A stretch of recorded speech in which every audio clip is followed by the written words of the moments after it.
All right. Welcome to the Mission 1000 podcast. I'm Jordan White, and I'm going to introduce our badass guest for the day. This is the name they say is running the kayak angler game, Chuck Earles. What's up, Chuck? Hey, what's going on, Jordan? How are you? Man, I'm great on my end. How's everything on your end today? Well, considering we got about 2 foot of snow and Lake Erie's probably, 30 to 40% frozen. It could be better. I'm dying to go fishing. The ice really isn't ready, and the water is too frozen to take the kayak out. But other than that, I'm doing fantastic. Yeah, I know that video you sent me of your cold water training. You had gone out into the lake, and That you was, put on a dry suit, and you just jumped your ass right in the water, and it was like, I don't know, yeah, like you were saying, it was like 70% ice. So your body kind of just broke through the ice, and then you just stood there for a long time. But it doesn't look like you could fish in a kayak very easily. right. I've been doing the safety videos for a handful of years now, and really what it come down to was when I first got into kayak fishing. Um, Winter came and I didn't want to put my kayak away. So I started doing the research and realized that, I needed a dry suit to keep me safe out there. And, I didn't really understand the whole process, and there wasn't a whole lot of information out there. So that's why I tested to make sure that this piece of equipment that's designed to save my life was going to, but Yeah, also so I could dial in the underlayers underneath me. And really it came down to it.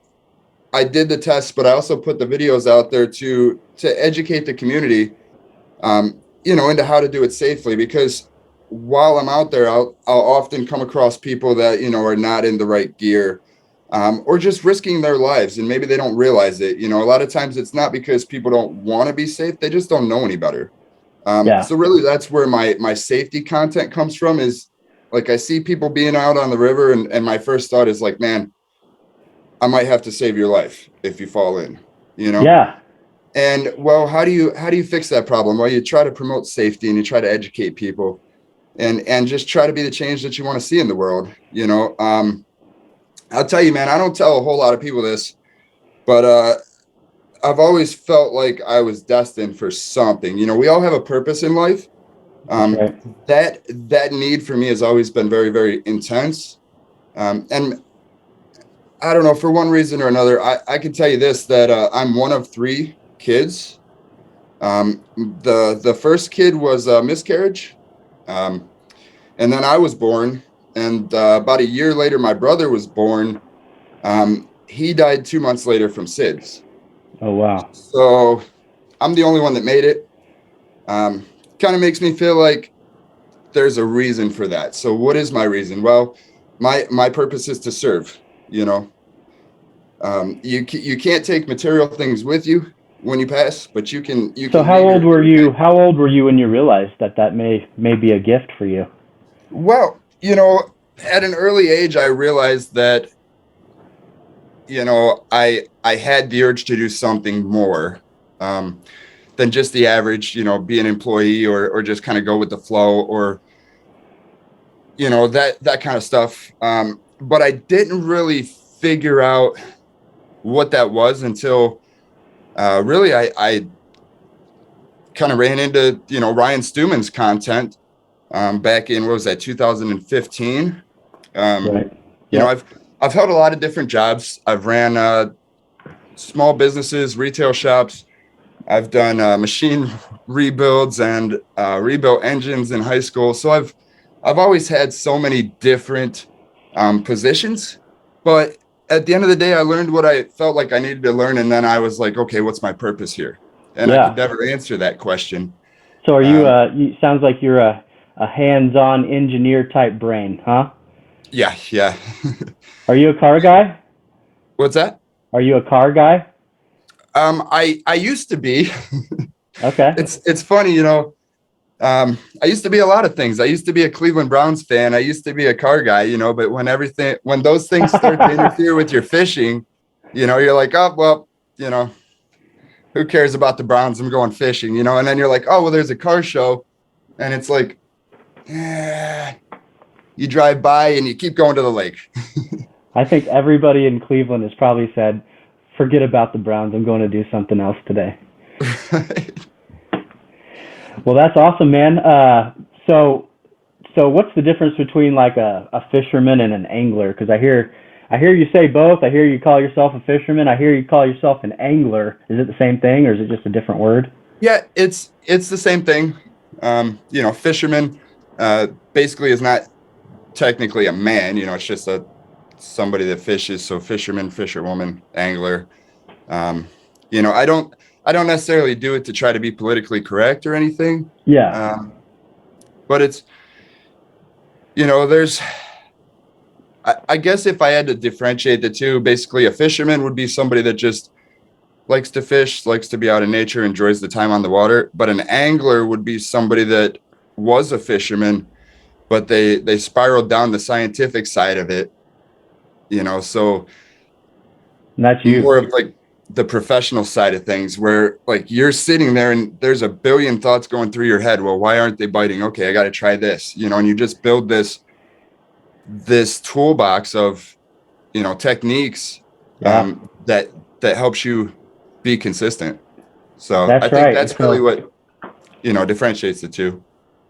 very cool. Very cool. So the angler is just a highly advanced fisherman, which is what you are, and you are out on Lake Erie, which is one of the Great Lakes of the U.S., right? Is that like the second biggest? I believe it's actually the smallest. Oh, okay. It is definitely the shallowest, and that's why Lake Erie is one of the most dangerous. And you know, all the Great Lakes have different reasons for being dangerous. Like Lake Superior, for example, never gets warm enough. Um, you know, I think it never gets above 50 degrees. So there's a lot of danger in that. But with Lake Erie being so shallow, the weather affects it a lot more. You know, How so so? it's definitely That doesn't make well. any sense because I think, explaining that because you would think the deeper, the more dangerous.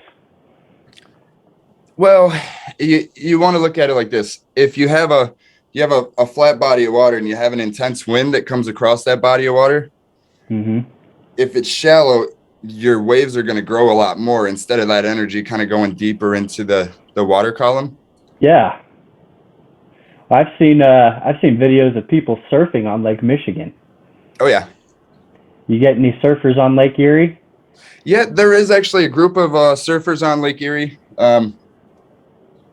They actually go out about 20 minutes down the road from me, and they're extreme. You know, I go out there with a dry suit and underlayers, you know, and I'm all warm and cozy. Maybe my beard's frozen, but my core is so warm and cozy.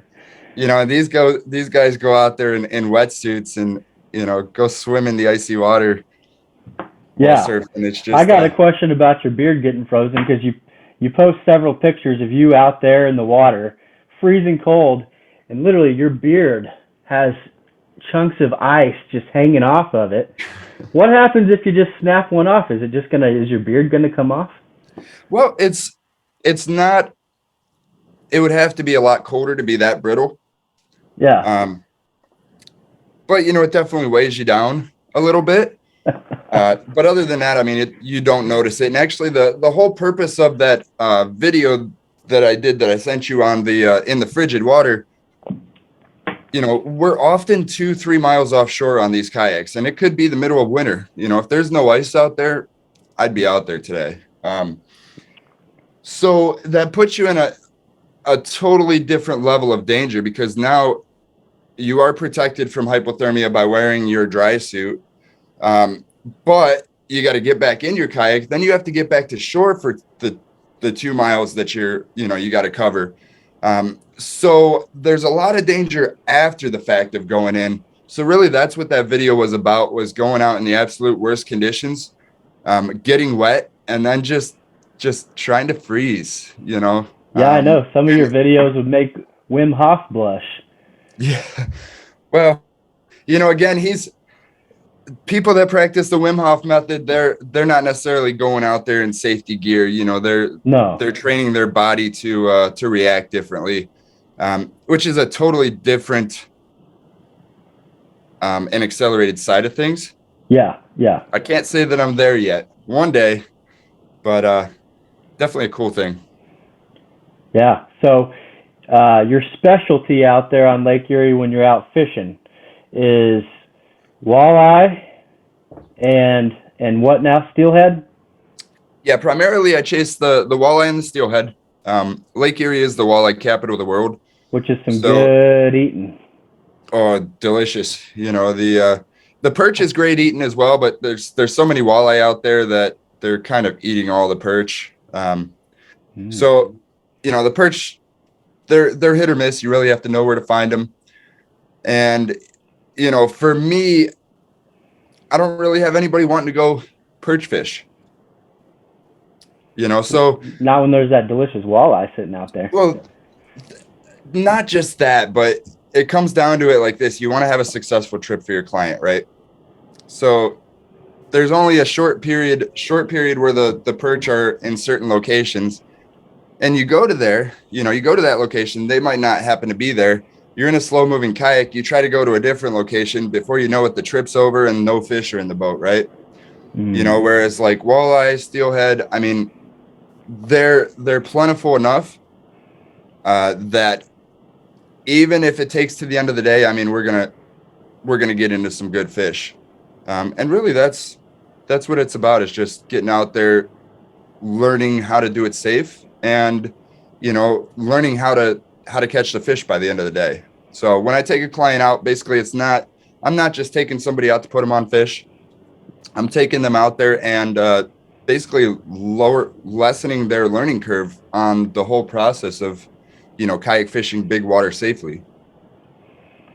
Yeah. So, when you're out there and you're taking people out there with you, you obviously each have your own individual kayaks, which you do a fantastic job of outfitting these kayaks. Which we're going to get into that here in a little bit. But why kayak? Why not? Why aren't you fishing on a fishing boat? What drew you to the kayak? Because I mean they're badass, but you can only fit typically one person or two. Right. Really, for me, it came down to not taking the easy way out. You know what I mean? I can get on a boat, I catch fish all day long, Yeah, but being in a kayak, it's a bigger challenge. You're closer to the water. You're more connected to the water, or at least I am. I feel more connected to the nature and the fish, and the fishery. But it's also very challenging, and that's what draws me to it. It is a challenge, but that means it's so much more rewarding. that's right. Like there's tons of walleye charter guys on Lake Erie, and I'm friends with a lot of them. Would I necessarily, want to go out and reel in a fish off of their boat? I'd rather go and take pictures of everybody else having a good time. You know what I mean? Because the part that I enjoy is the scientific part of it, like the speed, the depth, the location, controlling the whole situation. And when you get on a charter boat, um, that's the captain's job. I mean, as it should be. That's the He's there captain's to job. Yeah, to put you on fish, and for 90% of the population, like that's all they want. that's right. But for me, you know, I like to be in control of everything. So like on a kayak, I'm the motor, I'm the navigator, I'm the reel guy, the net guy, I'm the guy taking off the snap weight. There's not one part of that process that I'm not doing. Yeah, On a boat, you have the charter captain that basically is putting you on the fish and, hooking the fish onto the lines basically. Um, and then, it's the client's job to reel it in. Well, at that point, it's like, well, for me, most of the work is already done. that's So right. I get the satisfaction of capturing everybody else's excitement. You know what I mean? Like if I'm going to come on your boat, dude, let everybody else reel in. I'll record video, I'll take pictures. You know what I mean? Because like that's the exciting part for me, because the Yeah, work's already done. yeah, and you're so experienced. I mean, what's the big deal about reeling something in, right? So, Who taught you to fish? Well, a lot of people. Um, growing up, I just pretty much, bluegill fished a little bit here and there. I didn't really have a whole lot of mentors in the fishing part growing up. It Now, is was this in more, Cleveland too? Is that where you're from? yeah, I was born in Sharon, Pennsylvania. And I Is that actually, Amish country? no, it's right over the Ohio Pennsylvania border. Okay. I don't know if you're familiar with like Hermitage or like Not at all. Ryer's, the world's biggest shoe store. Okay. Um, it's just kind of a little town. And I had my first job there at 7 years old. I delivered newspapers 7 days a week, back when they would actually let 7-year-olds work. Moved to Ohio when I was 8, probably about 8.5. And I've been in Northeast Ohio ever since. Um, Always loved to fish. Most of the time it was on the bank. Couldn't necessarily afford to, go buy a boat, or Yeah. it just wasn't the right move, at the time. And eventually just I got like a little 10-foot plastic boat that I'd take on the inland lakes and, chase bass or catfish or perch. And came down to the point where Julia, my daughter, wanted to get into kayaking and kayak fishing. And, I'm always trying to look for more ways to get my daughter to fish with me. So that put us down the rabbit hole of the fishing kayak things. And that's when I Okay. got the Tiger Shark Pungo, which was the sit-in kayak that was painted. Yeah. Yeah. I've seen those. That one was a lot of work, but that kayak basically created my addiction. Yeah. That's the first one, and that kind of popped it all open for you, huh? Yeah, well, the first time I seen the paint job on that thing, I knew I had to have it. And the guy that I bought it from, he's kind of like kayak fishing OG. He's been doing it for a long time. And I don't know, man. Secretly, I look at it like this. There was something special with that kayak that that just led me down to this path. If it wasn't for that kayak, if it wasn't for the joy, even during the struggle, man, because I would paddle that thing out there, 5-10 miles in a day chasing walleye, and that's a lot of work in a paddle kayak on a windy day. you know. Absolutely. Um, but no matter how challenging or how frustrating it would become, because it really wasn't the right tool for the job, but it was a tool that made the job possible, right? Yep. I always just appreciated the little things about it, the detail, the feeling. Man, there is something magical being on a kayak 2 miles offshore on Lake Erie when you're surrounded by miles of water, no boaters are around. you know at that point That's got to be like peace. it really is, like a lot of people say um you have to go to church to be close to God, or you're, whoever. Um, but being in that situation, like that's where the magic happens. Actually, the way that it goes is, it's better to be um, sitting on the lake, fishing, thinking about God, than sitting in church thinking about fishing. I love that. I love that. I And think you're 100% right on that one. yeah, it's a totally different feeling. And, you realize in that moment, you have only yourself to depend on, Yeah. and that's for people that are willing to put themselves in that position. That's a magical thing to experience. I know a lot of people that would just die to put themselves in that position, especially with you at the helm, bro. Um, Absolutely. I mean, that's kind of part of the reason why we are, networked together, man, because you try to surround yourself with people that they are willing to push the limits. They are willing to, get out of their comfort zone and do something. Um, and it's a yeah. great thing. Yeah. And we love being around those kind of people too, don't we? Yep. So, um, let's talk about the science, the science of the fishing real quick, because that seems like something that you're interested in, and I'm interested in that kind of stuff too. So like at this point, like, do you understand the behavior of these fish throughout, the different times of the year? Like, you understand what they're going to do? I could say that I have a basic, tiny understanding. Um, with these fish, there's always so much to learn. And just because one fish or one pod of fish acts a certain way doesn't necessarily mean that the rest of them will. Yeah. I mean, do these things have functioning brains, or do they just literally swim around? Yeah, they are migrating fish. So they'll go to the Western Basin and spawn, and then they'll travel to the Eastern Basin, the eastern side of Lake Erie, over the course of the year.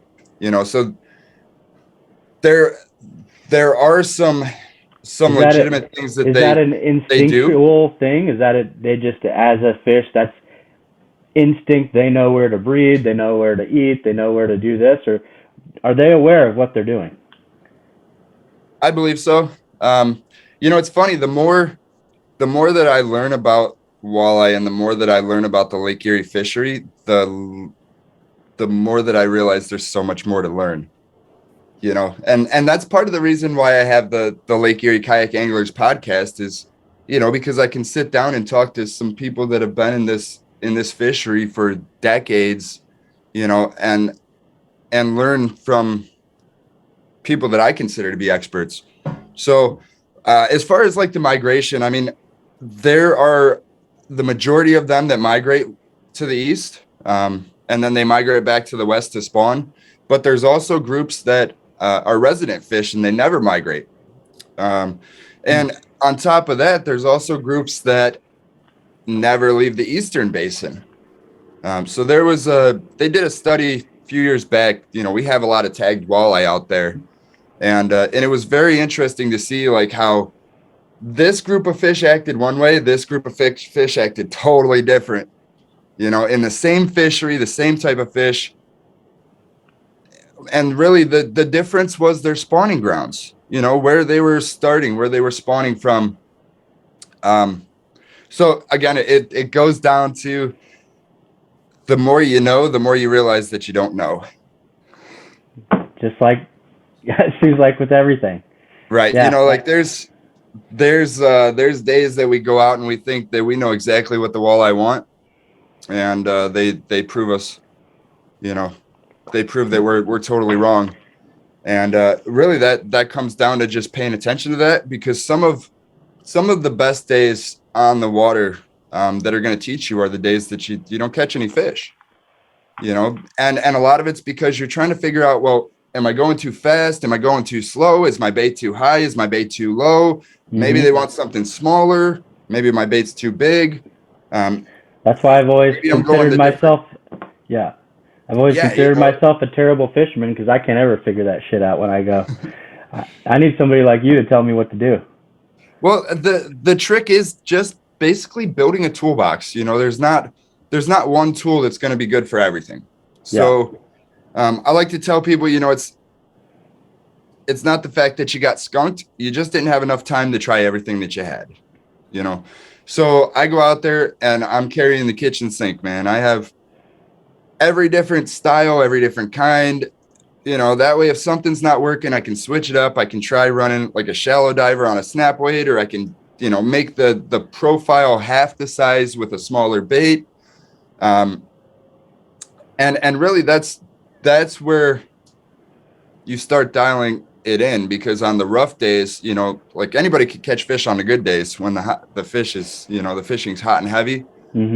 But on the days of the tough bite, when you grind and grind and grind, and 5 hours in, all of a sudden it's like, yep, that's what they want. And then next thing you know, it's just nonstop. That's the magic. Nice. Well, in places like you are, where it's cold and it's frigid and it's kind of, it's winter time, it's scary, and you got the name of the lake is Lake Erie, which means scary. You ever seen any Bigfoots or Loch Ness monsters or any scary things that you couldn't explain? Well, there's a lot of people that see a lot of crazy things out on Lake Erie, especially in the middle of the night. Um, Oh, imagine that. Personally, I can't say that there was anything that I seen out of the ordinary.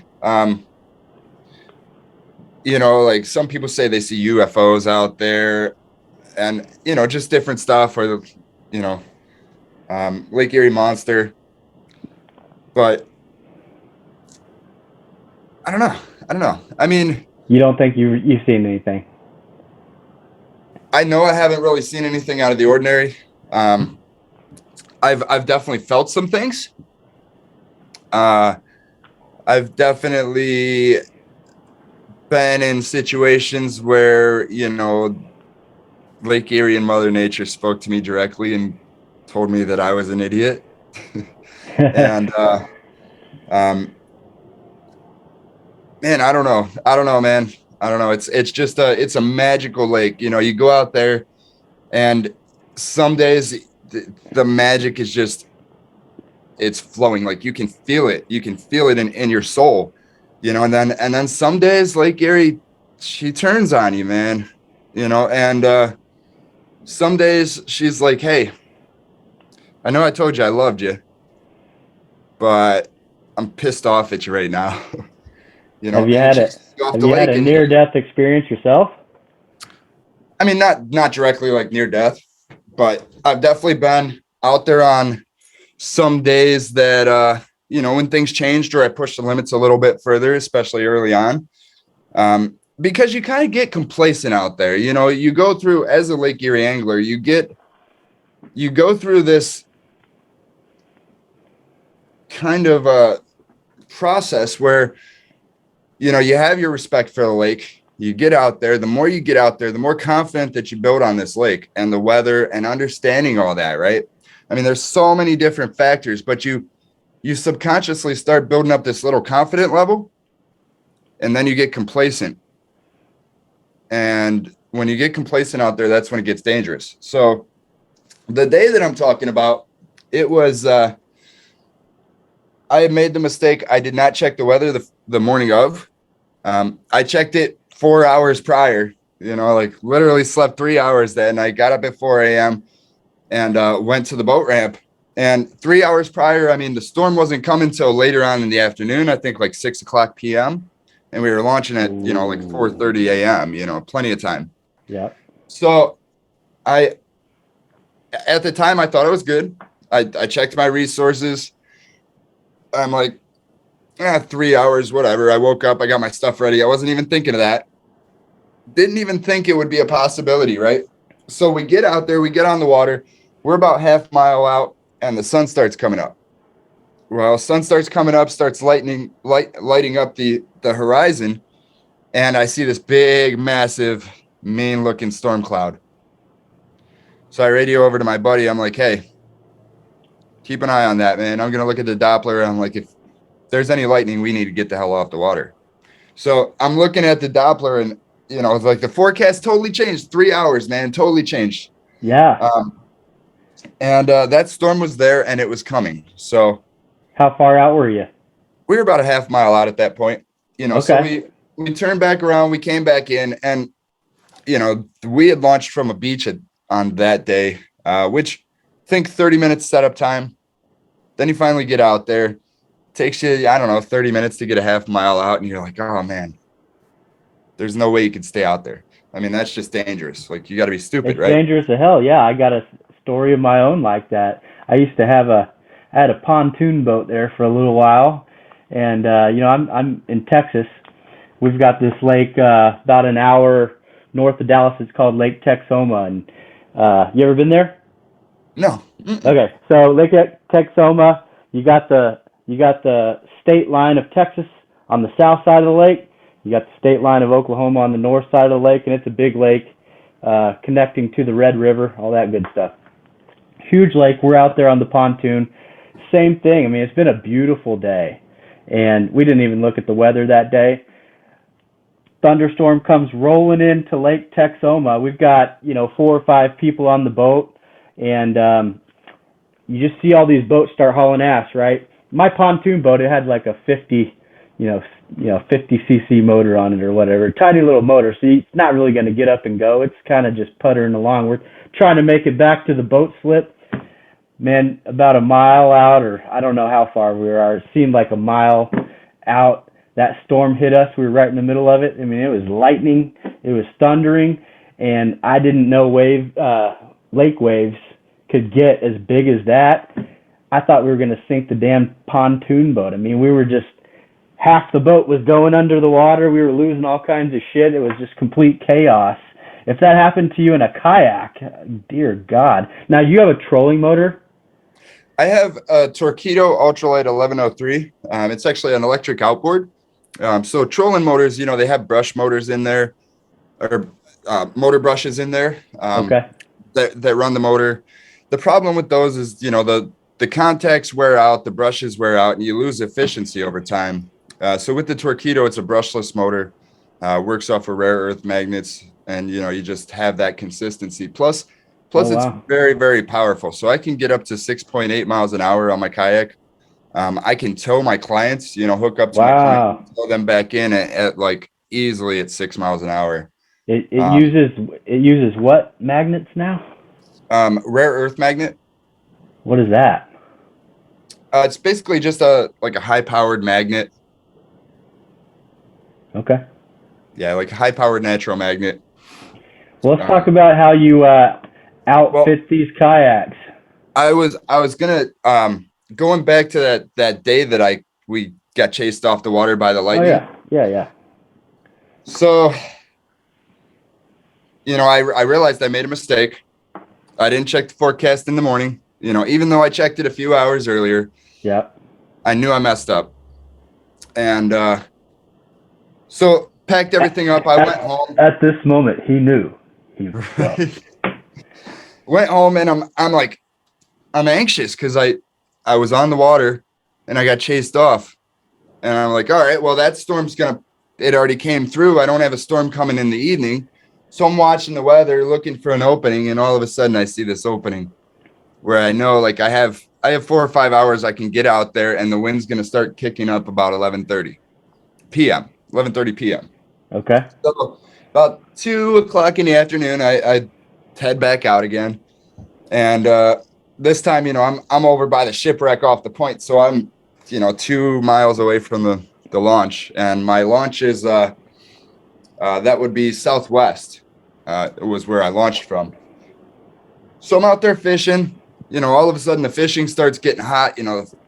Fish start biting, and the sunset was amazing. There was about 5 or 6 boats out there on the horizon, sitting there, just a beautiful red sun. And I stopped to capture that, and I kind of got mesmerized for a minute. I lost track of time. The boats disappeared. The sun went down, and I've been out there all night long in a kayak before. So being out there at night is scary, but not impossible. So long story short, I feel the wind. Like I felt it in my soul before anything happened, man. Something told me like, hey, It's coming. you need to be paying attention right now. And as soon as I felt that, man, the hairs on the back of my neck stood up, and I felt the wind, which was coming from the southwest, the direction that I had to go Of course to it get was. back. Yeah. And when you're out on Lake Erie, it's pitch black. I mean, I've tried to navigate waters I've tried to navigate pitch black waters before. That's kind of scary, man, because you don't know if you're about to hit something. right. The nice thing is with Lake Erie, you can see the shoreline with all the lights and everything like that. Okay. You can't really see any floating logs or debris or anything like that. But what made it worse was all I could see was the water erupt around me. I couldn't see what was coming in the distance. And the factor of that unknown for somebody like me is scary, man, because if you can't make an educated decision about your situation that you're in, that's a bad place to find yourself. So I knew the wind had kicked up so aggressively. I was like trying to work through it, and I didn't feel like I was making enough progress. All these thoughts are going through my head, and there's always a backup plan. I always had a plan B. Worst case scenario, if something happens, I can't make it back to the original launch point. I can, head down the lakeshore, use the wind to my advantage, and just call a ride or something. And that was the one day that I thought that was actually going to be a factor. But eventually I just kept pushing forward and made it back to my original launch point.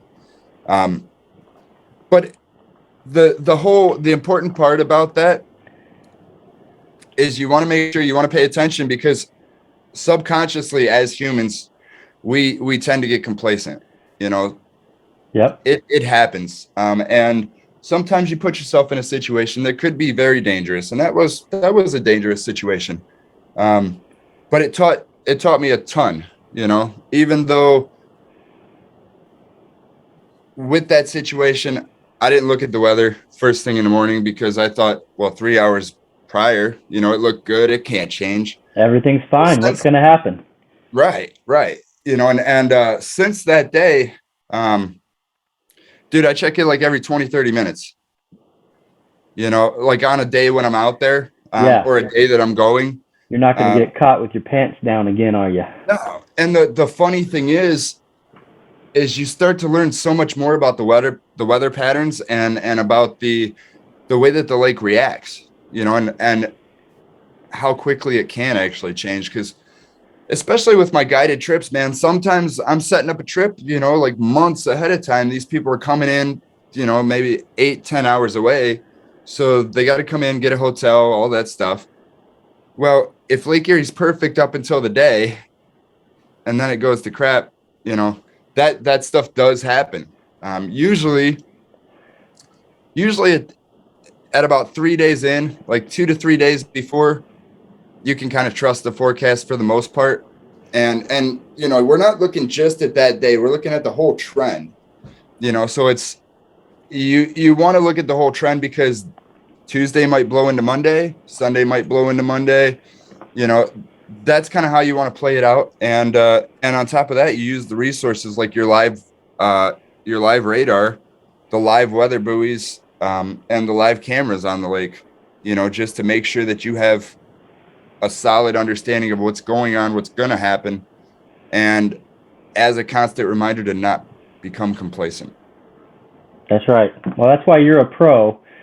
So right now, you said it's too damn icy for you to go out and fish, so now you're pissed. Well, what does Chuck Earles do when he can't fish? Well, I edit videos, I edit podcasts, work on my plans for the year. I got some big things in the work this year. Going to be doing some walleye tournaments and some classes, and of course the guide season is, that's about to get hot and heavy here in the next couple of months. When is that? When's the hot season? Well, if you have a dry suit, as soon as the ice melts, okay. If you don't have a dry suit, then we got to wait till the water warms up, which is like somewhere around May. Probably like right. Early May.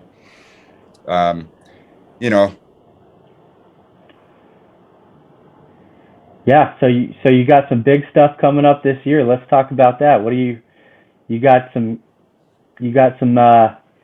clients lined up? Are you just talking about booking up your schedule, or do you have something specific you're looking forward to? Yeah, I do have some clients lined up already. But I have the Columbus Fishing Expo coming up next month. I'll be setting up there with the booth for the guide service, but also presenting on Lake Erie kayak fishing for walleye and cold water kayak fishing as well. So I'll be speaking there, and then from there I'm going to the Cleveland Boat Show, and I'll be speaking all 4 days at the Cleveland Boat Show on the same topics. And then from there, tournament season kicks off. We have the Lake Erie Walleye Trail is one of the bigger tournaments along the lakeshore. So now, is this a kayak tournament, or is this any? It is a boat tournament. I would be the only kayak out there. Are you still gonna kayak? Hell yeah. Man, How I will do, never where do back you? down from a challenge.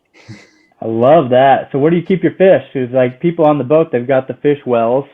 Right. You don't have a fish well on your kayak, I don't imagine. Right. You could keep them on a stringer or like I have a catch bag, just a little ice bag. Well, it's not little because these are pretty big fish, but it's a I don't know, probably about a suitcase size little ice bag. It's not as big as a cooler, but I can throw the fish in there on a little bit of ice and kind of keep them fresh. One thing with the tournament, you don't want your fish to look like they're old. You know what I mean? So if you have your fish sitting on a stringer on a hot day, and by the time you get to shore, it's like, well, that fish looks like it's been sitting around a little bit. Not that it's bad, Yeah. but when you're fishing a tournament with a lot of money on the line, you know, there's no reason to give people a reason to look at you differently. You know what I mean? So like that's the only challenge when it comes to kayak fishing is like, where do you store the fish? Well, you get a good enough catch bag and you bring ice. And then you throw them on ice, keep them fresh. Now, do most people do these tournaments for the money, or are they doing it for the glory, or both? Probably both. Um, I mean, I've never been a huge tournament fisherman, but really what it comes down to is it's kind of like back in the day, high school sports. You're on a team. You're not necessarily going to play that football game to make any money off of it. You're going to play that football game to be around those people that you consider family, and to Mm. to have that community feeling.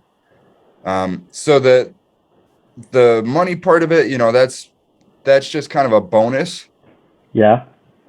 But for me personally, um, like how do you surround yourself with some of the best anglers on the lake? By getting out there. By getting out there and competing in a tournament. I mean, hey, you, education always costs something. That's right.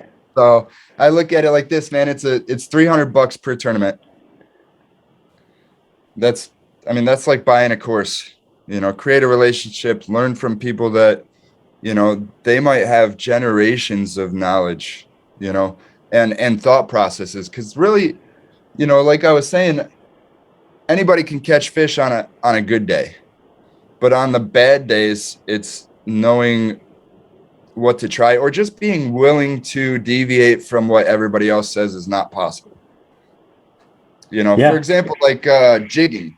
A lot of people say jigging is only a spring, fall, or winter and spring. Um, but I mean, many people catch walleye jigging middle of summer. But there's a whole group of thought that says it's impossible. You can't catch walleye jigging in the middle of the summer. And as well as I do, man, when you get in your own way, Yeah. nothing ever comes from it. So You stop yourself. you're getting jigging with it all year round, huh? Right. Oh yeah. um, tell me about your kayak, man, because you sent me some pictures of your kayaks and how you outfit them. They look badass, and of course you mentioned the paint jobs earlier. They just just the outside of them looks badass, but now you've got them rigged up. You've got a million different poles. You've got a little technology on there. What kind of technology are you using? That is just basically a little 5-inch Lowrance hook too. Okay. It's nothing. What's that? Low ranch. I'm familiar. Yeah. Yeah, it's a Lowrance hook too, just a little 5-inch. It's nothing special. It has sonar and down scan. Really, man, all I need to do is know where the fish are, as far as in the water column, because we're fishing, 40, 50 feet of water. So you really have to get your bait in front of the fish. But it's more important the speed factor and the navigation factor. So having the mapping on there where I can mark my waypoints and also see where I came from or navigate back, especially in like foggy conditions or nighttime conditions where you don't really everything kind of looks the same. So my fish finder, I mean, most people look at it and they're like, "Oh, geez, that's a toy," and it's I'm not fishing 10 foot of water chasing bass, you know, so it basically comes down to like, why upgrade? Why do I need to upgrade when it does the job? Well, You know you what I mean? probably don't, right? Because you've got those Jedi instincts, those that those people probably don't have, right? Right. Yeah. I tell myself that all the time, but rarely prove that right. But no, but seriously, like it's, if you look at my kayak, I mean, there's a lot on it. There's a there, lot on it. And there's a lot on it.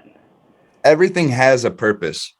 Um, you know, just like the electronics. I mean, it's very important to have some kind of electronics when you're offshore. You need mapping and stuff like that. But if you're fishing that, 30, 40, 50 foot of water, you need to know where at in the water column the fish are so that you can set your bait, whether you're using snap weights or divers or anything, so you can set it to hit them. If the fish are suspended at 20 foot of water, you can see that on the graph, and then you can adjust your bait to make sure that you're in the strike zone. So really, that's where the electronics comes from. The obviously, I have my Yak Attack fish or my Yak Attack rod holders on the front, Yeah. and then I have just a basic crate in the back, holds all my walleye tackle. On average, I mean, if you calculated how much money in walleye tackle is in that little milk crate, I mean, it's probably $1,200-1,300. Yeah. But that's what it takes, and that's why it's beneficial to hire somebody like me just getting started, because you don't have to go out and spend a fortune, man. Come out, see what works, and then buy it. Like I have clients ask me all the time, hey, can you send me a bunch of lures, like colors, this, that, and the other?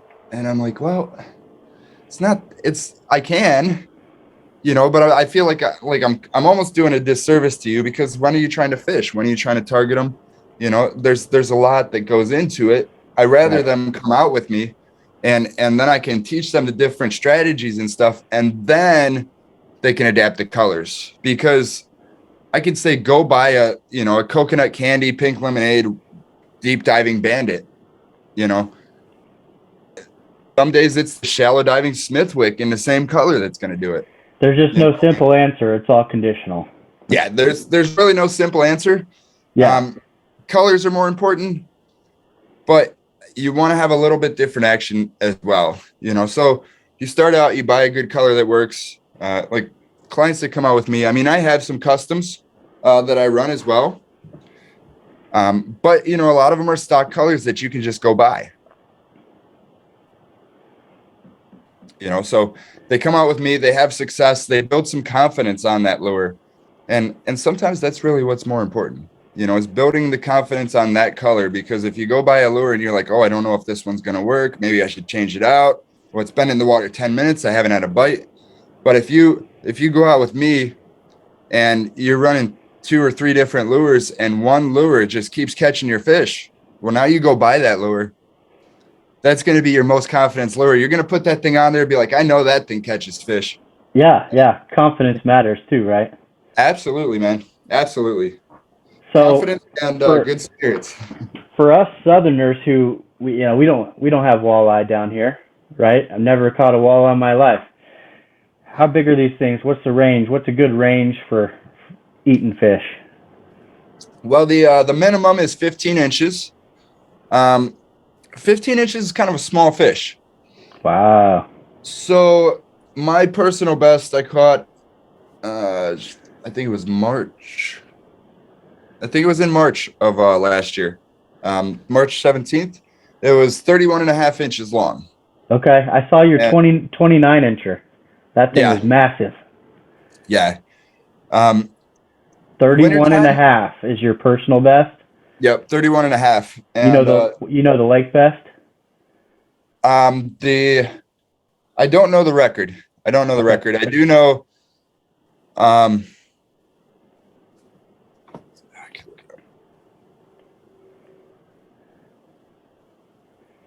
While you're looking that up, what's your diet look like? Are you catching all these fish? Do you eat fish every day? I eat a lot of fish. Uh, Actually, the largest walleye taken from Lake Erie was in 1999, and it was 33 inches long. Wow. So but you might have the biggest 16 one of the pounds. century then at the 31 and a half. No, no. I mean, there's quite a few fish in that size range. As a matter Yeah. of fact, in the fall, we have two large tournaments. They're month and a half tournaments, and that's an average fish. I mean that would have been a contender, but at 8 pounds, it wouldn't have even placed. I think the winning fish last year was it 14 pounds? Which that's a big walleye, or it So was 12. that just means that at a certain point they stop growing long and start growing in weight. Because you're saying that there's Not not a big difference between 31 and a half and 33 inches. well, not necessarily. So you want to look at it like this. With fish, they tend to put on a feed bag in the fall, so they realize like food's not going to be as easy to get when the temperatures drop. They're not going to be able to move as fast when the temperatures drop. And depending on where the bait fish are. So like on Lake Erie, the bait fish come in close and they're easier for the walleye to find. So they just gorge themselves, so you can take a fish that's 8 pounds in October, catch the same fish in December, and it's 10 pounds. Okay, that makes sense. Very interesting. Yep. On top Cool. of that, you have the females, which are developing their spawn sacs, which are also, Added weight. pregnant female. Yep. Yep. Yeah, that might be the tournament winners. A nice big old prego, Yeah. huh? Yeah. I let my, that 31 and a half incher, I let it go. I told it, I said, come back and see me in the fall, but I must have gotten lost. Now, Chuck, if someone comes up to you and they're like, "Hey, man, I want to go fishing with you. Let's do this." Are you still just gonna say, "Hey, I don't think you're the right person because you just want to go out there and catch fish," or are you only taking people that want to struggle, or are you gonna accept anybody on your client list? Oh no, I take any and all skill levels. Um, Basically, what it comes down to is I have a discussion in the beginning and see what are they coming to learn. You know what I mean? What do you want to get out of the trip? And I try to tailor it to that. You Okay. know what I mean? That way, each trip's a little bit different, but you walk away with what you wanted. Do you want to just come and fill your freezer? Like, we could do that. You know, do you want are you planning on doing this on a weekly basis by yourself? Like, I could get you up to speed on that part too, you Yeah. know? And, sometimes you'll have like guides that don't like to teach people the process and what colors and stuff like that. At the end of the day, man, I'm just trying to keep people safe. So, like Lake Erie is an amazing fishery and it brings me so much joy. I want others to be able to experience that, but also be able to do it safely, So, um, safety is number one. Safety is probably the most consistent thing that I teach on my trips. I love So that. watching for boats being visible, dressing for the swim, just doing it safely. For example, like I had a client last year that we were fishing a little bit offshore. It was on a windy day, and I have the Torpedo, my electric outboard. I have that as a safety net and also as a cushion for when my clients get tired, because I could kind of push them a little bit more, Yeah. uh, and Get then I those could just hook up and tow them back in. triceps burning, huh? Right. So this guy, I had him out. Well, we chased steelhead in the river first, and then we went offshore for some walleye and probably covered about 11, 12 miles that day. So we were about 2 miles offshore, and he's pedaling. We're heading back in, and obviously we're heading back into the south. And the wind coming out of the south was about 15 knots. So it was hard enough to make you feel like you weren't making any progress. And I remember he turned to me and he looked at me and he said, "Dude, I don't think I can make it back." And I chuckled, because I had intended on towing him back the whole day. Right. And I'm like, "You want me to tell you?" So I hooked up to him and I towed him back in and I said, I said, now look at that situation. If you were out there by yourself and you found yourself in that situation, that might have ended bad, but the most important thing is you might feel like you're not going to make it back, but a lot of it's a mental game, so you find yourself in that situation, you just keep pedaling, just keep pushing. Yeah, yeah. But the cool thing, Once you think you've reached your limit, David Goggins says you that's only 40% of what you got. right? You still got 60% in the tank, even though you Yep, feel like you're gonna die. yep, yep. And that situation, it was a really awesome experience, or a really awesome opportunity to teach him that you have to pay attention to the waves. You have to pay attention to the direction, because Lake Erie is so big. The wind could push you and you're not even realizing it. And next thing you know, you look up 2 hours later and you're 10 miles down the shoreline, or Yeah, you're halfway to Canada.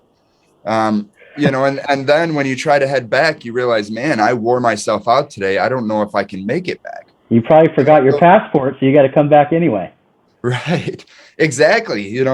Um, so that's some of the things that I teach while I'm out there, because, like I said, man, I'm trying to teach people to just be safe and think about the stuff that I've learned over the years, you know. Yeah, which Um, is a ton. Well, needless to say, man, like you do inspire me because you really seem like you're out there and you're living your dream life. I mean, it sounds like you're having a freaking blast. How important, like, tell these people that are watching, how important is it for you? I mean, what advice do you give about people doing what they can to live their dream lifestyle? Because I hear there's some mentors out there that tell you if you really love doing something, don't make it your profession because you're eventually going to end up hating it. Well, there's other mentors out there that tell you get out there and do what you love, and even if you don't make as much as you were at your job that you were miserable at, you're at least loving life and living your dream lifestyle. And that kind of sounds like the path that you've taken. you know what it comes down to, and that's two different thought processes. Not saying one's wrong or the other, but it's one thing to be trying to live your dream life, but it's another thing to just live to serve others and adapt that into what your dream life is. Because if you just go into it and, like, say for example, I'm like, oh, I love fishing, I'm going to make a career out of it. Well, 3-4 years down the road, I'm burnt out, I'm tired, I lost my passion. Why? Well, who was I serving? Myself. You know what I mean? And Yes. I'm not saying that's a bad thing or anything like that, but because I was serving myself, I lost my passion. Now, the flip side, I mean, there's many times, man, where I've had situations where it's like, man, I might get knocked out, like, I don't know if this is going to work, but Mhm. giving up's not an option. Damn straight. And what it comes down to, it is the constant need to serve. And this whole fishing thing, the whole kayak fishing thing is gives me that ability to serve others. So even when I get tired, even when I get discouraged, I remember how many people need me. And That's awesome. I dust myself off, I pick my chin up, and I just keep pushing forward, because, you know, we can't take anything with us when we pass, but we can leave an impact in people's lives that can go on for generations. That's awesome, man. I love that, and that's all that is a shift in perspective, right? Because I think Absolutely. all those people that are telling the other people, don't do what you love as a profession, you're going to burn out. They just haven't had that perspective, and you're absolutely right. Any sustainable business or income or whatever is best spent serving other people. That's why I started this podcast, to help inspire.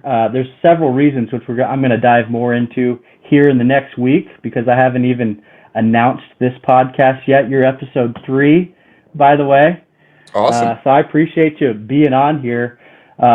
With all these people that are watching, if they want to come up to Lake Erie and go walleye fishing or steelhead or whatever you guys go out for the day, how do they get in contact with you? How do they book? What's the process?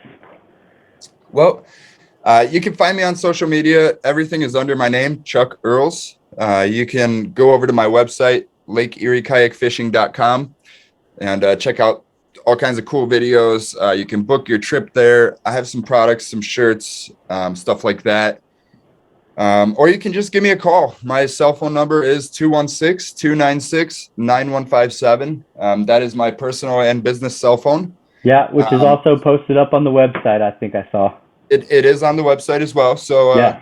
don't hesitate. Don't be afraid. Reach out. Send me any of your questions. The the whole purpose in life at this point I've found is, nothing satisfies me personally, the way that serving others and making others smile. So it's just a magical thing, man. I'm here to serve you guys. If you have a question, don't hesitate to reach out. Give me a call. Doesn't matter if it's 2 o'clock in the morning. I'll get to you as soon as I possibly can, but I promise I will get to you. Well, that's amazing. Well, I think you've got a great story. You're a survivor. You're a teacher. I appreciate having you on the podcast. I learned a lot from you, but whenever I'm up that way, best believe I'll be hitting you up because I want to go out. Absolutely. I'd love to get you out there. All right, brother. Well, thanks for being on, and I will holler at you later. Yeah, thanks for having me on.